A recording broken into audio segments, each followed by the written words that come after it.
Nama Bambang Susantono mencuat dalam daftar calon Kepala Otorita Ibu Negara IKN Nusantara.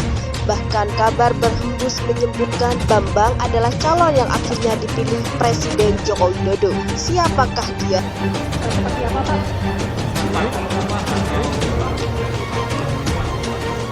Oh, non-partai. Pak Jokowi apakah sudah siap-siap untuk menyiapkan penjabat kepala daerah Pak yang sebentar lagi akan berakhir masa jabatannya? Ya, dalam proses. Saya percaya kalau Kalimantan ini benar-benar dijadikan ibu kota baru dan itu berhasil, Indonesia itu bisa malah bisa kuat loh. Ya, justru nanti akan banyak orang-orang yang non-Jawa, non-Islam yang bisa menjadi pemimpin di Indonesia. Calon kepala otorita IKN yang disebutkan sebaiknya punya latar belakang arsitek atau pernah memimpin daerah, saya kira kita harus melihatnya itu sebagai sebuah kriteria yang ideal. Karena memang tantangan dalam membangun dan memindahkan ibu kota negara itu kan memang relevan dengan itu.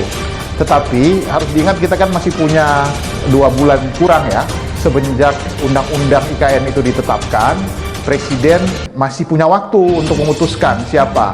Nah, dalam kurun waktu itu tentu saja nama-nama lain yang belum pernah muncul bisa dimunculkan ke publik.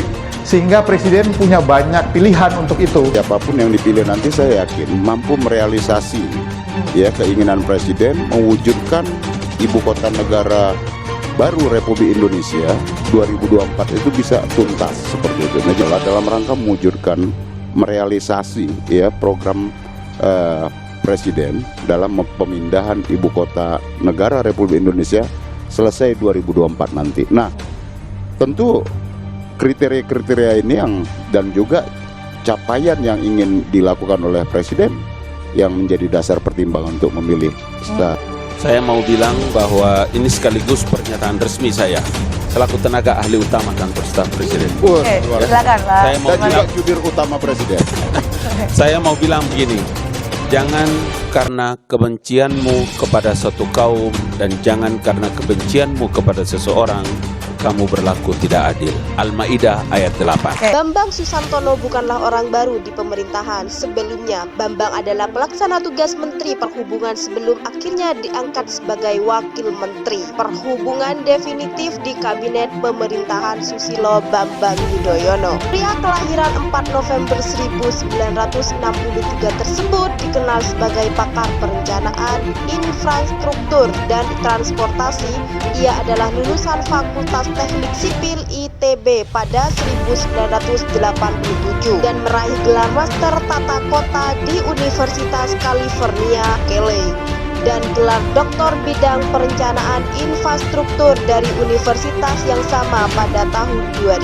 Berdasarkan catatan ex-Ketua Umum Masyarakat Transportasi Indonesia periode 2004-2010, itu memiliki peran penting di Bank Pembangunan Asia, Asian Development Bank atau ADB. Lembaga donor tersebut menunjuk Bambang Susantono sebagai Wakil Presiden untuk urusan pengelolaan, pengetahuan, dan pembangunan berkelanjutan. Diketahui berdasarkan Undang-Undang Nomor 3 Tahun 2022 tentang Ibu Kota Negara yang ditetapkan pada Februari 2022.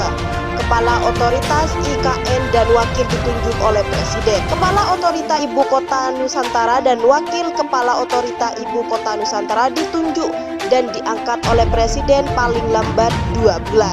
Setelah undang-undang ini diundangkan, tulis pasal 5 UU tersebut yang dikutip pada Selasa 2 Februari. Dalam pasal 5 UU ini juga dijelaskan bahwa pimpinan IKN nanti disebut sebagai Kepala Otorita Ibu Kota Nusantara. Pemimpin ini merupakan kepala pemerintah daerah khusus Ibu Kota Nusantara yang berkedudukan setingkat menteri. Tunjuk, diangkat, dan diberhentikan oleh Presiden. Namun penetapan ditetapkan oleh Presiden setelah berkonsultasi dengan Dewan Perwakilan Daerah DPR RI untuk masa berlaku jabatan pimpinan IKN Nusantara akan berlangsung selama 5 tahun. Kemudian Kepala dan Wakil Kepala Otorita IKN Nusantara juga bisa diberhentikan sewaktu-waktu oleh Presiden, sebab Presiden memiliki kewenangan untuk menentukan nasib jabatan pimpinan IKN Nusantara yang diatur dalam pasal 10 ayat 2 UU IKN tersebut. Kepala Otorita Ibu Kota Nusantara dan atau Wakil Kepala Otorita Ibu Kota Nusantara sebagaimana dimaksud dalam pasal 9 dapat diberhentikan sewaktu-waktu oleh Presiden sebelum masa jabatan sebagaimana dimaksud pada ayat 1 berakhir bunyi pasal 10. Selain itu, pemerintahan daerah khusus Ibu Kota Nusantara menjalankan fungsi dan peran pemerintahan daerah khusus seperti yang diatur dalam undang-undang ini, kecuali yang oleh di peraturan perundang-undangan ditentukan sebagai urusan pemerintahan pusat.